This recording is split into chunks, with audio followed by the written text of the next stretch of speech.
11장의 두 번째 수업을 진행할게요. 이번에는 우리가 파티션에 대해서 살펴볼 텐데요. 파티션은 말 그대로 테이블의 내용을 내부적으로 분할하는 것을 파티션이라고 부릅니다. 파티션을 사용하는 이유는 대용량 데이터베이스가 있을 때, 대용량 테이블일 때 테이블의 내용이 한쪽으로 집중하지 않고 여러 군데 분산해서 저장함으로써 좀 더 검색이나 이럴 때 빠르고 효율적으로 검색하기 위한 하나의 방법 중에 하나입니다. 493페이지 보면요, 파티션의 정의가 나오는데, 파티션은 대량의 테이블을 물리적으로 여러 개의 테이블로 쪼개는 것을 말합니다. 예로 수십억 건의 테이블이 있을 때 쿼리를 날리게 되면 이 수십억 건 테이블을 사용을 하는데, 그러면 엄청나게 그러니까 인덱스가 있다 하더라도 엄청나게 많은 부하가 걸릴 수밖에 없습니다. 그럴 때 이 테이블을 내부적으로 10개의 파티션으로 나눠서 저장하면 해당 파티션만 검색을 할 때는 훨씬 더 10분의 1로 부하가 줄어들 수 있겠죠. 이게 파티션을 나누는 이유입니다. 파티션은 당연히 대량의 테이블일 때 의미가 있지 소량일 때는 별 의미가 없습니다. 그리고 이제 테이블을 분할할 때는 그 분할할 기준을 정해야 되는데, 대개는 10년간 데이터다 그러면 연도별로 10개로 나눈다든가 아니면은 월별로 나눈다든가 이런 식으로 분할 기준을 정해 놓은 다음에 해야 되는데, 이 기준은 일방적인 게 아니라 어떻게 쿼리를 할지, 업무를 어떻게 분할할지 그 내용에 따라서 그 분할할 기준을 잘 정해야 되는 게 파티션의 중요한 포인트 중에 하나입니다. 다음 페이지 보면요, 우리가 MySQL 8.0에서는 파티션을 8192개까지 지원하는데 이렇게 많이 할 일은 거의 없겠죠. 자, 우리 지금 이 예를 가지고 지금 파티션을 해보려고 해요. 자, 우리 지금까지 회원 테이블을 잘 사용했죠. 이 회원 테이블에 지금 데이터를 입력하거나 수정하거나 삭제를 했는데, 회원 테이블에 데이터를 입력하면요, 실제 내부적으로는 이렇게 파티션을 세 가지로 나눠지게끔 이렇게 하려고 이렇게 연습을 하려고 해요. 지금은 물론 10건밖에 안 되지만 엄청나게 많은 데이터가 있다고 가정을 하면 되겠죠. 주의할 점은 이렇게 파티션을 나누더라도 이건 내부적인 작동이고요. 사용자 입장에서는 그냥 회원 테이블을 입력하고 조회하는 것 뿐입니다. MySQL 내부적으로 이렇게 나눠서 성능을 향상시켜주는 것 뿐이라서 기존의 파티션을 나누더라도 기존의 쿼리나 이런 것들이 변경되는 건 아닙니다. 자, 다시 이 파티션 키를 잘 정한다는 의미가 실제 데이터를 입력하게 되면 저장될 때 어떤 파티션에 나눠질지 이 키를 정해야 되는데, 지금 같은 경우는 71년 미만은 파티션 1, 71에서 79년 미만은 파티션 2, 79년 이상은 파티션 3에 나눠지도록 저희가 설계를 했어요. 이대로 지금 되도록 한번 실습을 통해서 살펴보도록 하겠습니다. 자, 실습 2번을 같이 한번 진행할게요. 왼쪽에 있는 그림 11-12 이걸 보고 교재에 있는 이 표까지 같이 참조해서 파티션을 같이 진행을 해보도록 하죠. 자, 먼저 우리 파트DB를 먼저 만들죠. 이 데이터베이스 여기다 하고요. 그 다음에 테이블을 만들 건데, 간단하게 우리 회원 테이블인데 유저 아이디랑 이름과 출생연도, 주소 4개만 있는 간단한 열로 만들 거예요. 그럼 이렇게 만들면 그냥 테이블만 만들어졌는데, 이번에는 파티션을 범위를 가지고 나눌 거예요. 그래서 나눌 계획이 우리가 여기처럼 71년 미만, 71에서 79, 79 이상 이렇게 해서 파티션을 1, 2, 3로 나누려고 그래요. 그 파티션 이름이 파트 1, 2, 3고 1년 번호가 내부적으로 차례대로 1번, 2번, 3번으로 정해져 있습니다.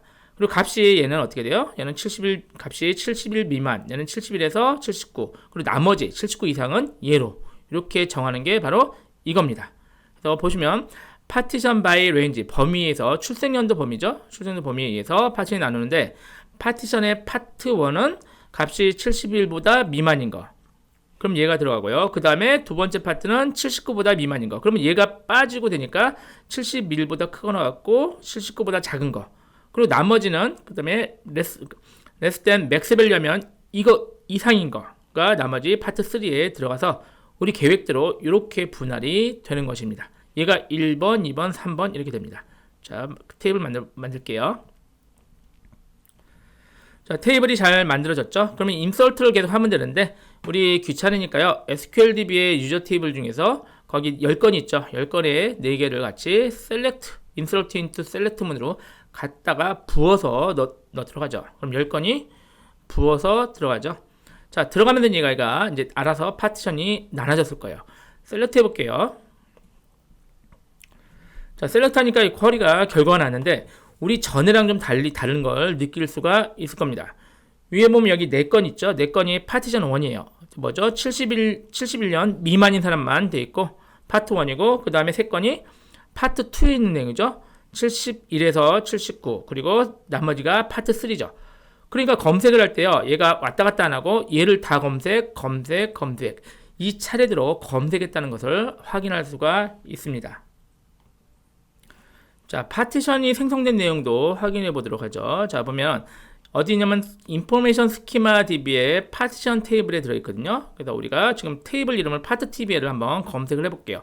그래서 셀렉트 해가지고 요 열들을 검색할게요. 전체 하면 다 너무 많으니까 이 열들을 검색해서 내용만 필요한 건 볼게요. 그러면 테이블 스키마 아니라 데이터베이스 이름이고 여기 보면 테이블 네임이죠. 테이블 네임이고 파티션 네임 파트 1, 2, 3 우리 아까 만들 때 1, 2, 3 만들었죠. 그 이름 있고 파티션 차례가 1, 2, 3번 차례 번호죠. 파티션의 번호라고 보시면 돼요. 얘는 자동으로 매겨지는 거고요. 그 안에 들어있는 데이터 개수 아까 4건, 3건, 3건 아까 우리 검색했을 때 4건, 3건, 3건 이렇게 되어 있는 것을 확인할 수가 있습니다. 범위를 지정해서 검색해 볼게요. 1965년 미만인 사람을 검색을 해볼게요. 그럼 당연히 3건이 나오긴 했는데 우리 1965년 미만이면 다 여기 들어있겠죠. 여기 들어있는 건수가 나옵니다. 그걸 이제 어떻게 확인하냐면 우리 이 쿼리문 앞에 explain을 붙이면요. 이 쿼리가 어떻게 쿼리가 되는지 그 내용을 알려줘요. 자, explain하고 쿼리문을 써주면 이 쿼리가 실행될 때 같이 볼게요. 파트 TBL에 파티션이 파트 1에 있는 걸 검색했다. 이거 나오죠. 파트 1은 4건이 있고 그럼 실제 얘는 파트 1만 검색해서 결과가 나온 거예요. 그럼 사실은 엄청나게 많은 데이터 중에 일부 파티션만 가지고 검색을 했기 때문에 훨씬 적은 테이블, 그러니까 적은 양만 접근해서 효율적으로 검색이 됐다. 이렇게 보시면 되겠죠. 파티션은 한 번 만들어지면 끝나는 게 아니라요. 필요하면은 다시 합치거나 분할을 할 수가 있어요.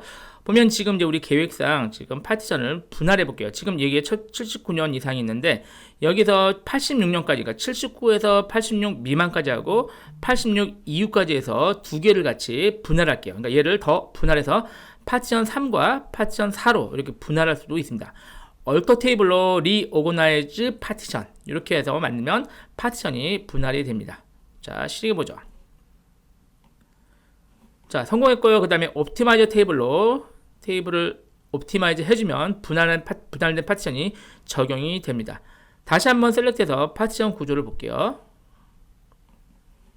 어디에죠? 파티션 1, 2, 3, 4로 나눠졌죠. 그리고 얘는 2건, 얘는 1건 이렇게 해서 파티션이 분할된 것을 확인할 수가 있습니다. 파티션을 분할한 게 아니라 합칠 수도 있어요. 지금 제가 파티션 1과 2를 합치고 싶어요. 그래서 얘네 두 개의 파티션을 합치는 방법은 역시 보면 얼터 테이블로 리오거나이즈 파티션 한 다음에 파트 1과 파트 2를 합치는데 결과는 파티션 파트 1, 2라는 이름을 합칠게요. 그리고 밸류가 1979 미만으로 해버리면 되겠죠. 이렇게 해서 역시 다시 파티션을 합치고 다시 옵티마이즈 테이블을 실행을 해주면 확인해보죠. 파티션을 확인하면 맞죠? 파티션 1, 2로 합쳐졌고 아까 파티션 3, 4 이렇게 해서 7개, 2개, 1개로 나눠진 것을 확인할 수가 있습니다. 자, 이제 파티션이 필요 없다 칠게요. 그래서 이 파티션 아까 1, 2 있죠? 이걸 제가 제거해 볼게요. 합쳐진 거를 제거하면 얼터 테이블에서 드랍 파티션 하면은 파티션이 제거됩니다. 역시 또 옵티마이즈 테이블을 하면은 됐죠. 자, 셀렉트 해 볼게요. 전체를 셀렉트 하면은 어때요? 3건만 남았죠? 아까 여기 7건이 들어있는 걸 날라갔습니다. 이게 주의점이에요. 파티션을 지우면요. 여기 있는 내용이 옮겨지는 게 아니라 그 내용까지 지워지니까 파티션을 지울 때는 아주 주의해서 지워야 됩니다.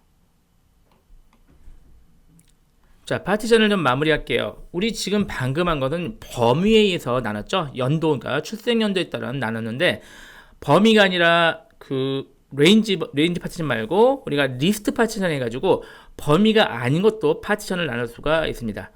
예를 들어서 우리가 지역, 사는 지역은 범위가 아니잖아요. 하나하나씩 있잖아요. 이것도 파티션으로 나눌 수 있고요. 그 구문은 이런 식으로 리스트 컬럼 해가지고 주소에서 밸류가인 서울, 경기가 하나의 파티션, 충북, 충남이 파티션 이런 식으로 파티션을 나눌 수도 있습니다.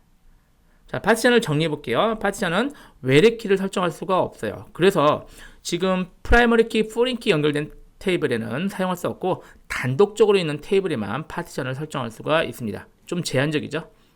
자, 그리고 스토어드 프로시저 함수 사용자 변수를 파티션 함수나 식에 사용할 수가 없습니다. 사실 거의 사용하진 않고요.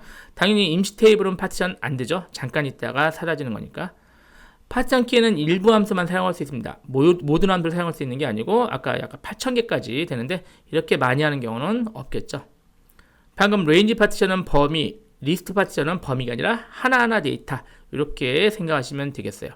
그래서 간단히 레인지 하면은 아까 출생연도, 리스트 하면은 여기 그 날짜 아니 지역이죠. 사는 지역 이렇게 분할을 할 수 있고요. 당연히 리스트 파티션은 맥스 밸류를 지정을 할 수가 없어요. 이거 뭐 그 외의 값을 지정할 수가 없습니다. 그래서 모든 경우에 파티션 값을 다 지정을 하셔야 됩니다. 제한사항은 있지만 이 제한사항이 충분하다면은 파티션을 만들면 아주 초대용량 데이터에서 효율적으로 MySQL이 관리하고 사용할 수가 있습니다. 자, 이렇게 해서 파티션까지 다 마치고 우리 11장을 마치도록 하겠습니다.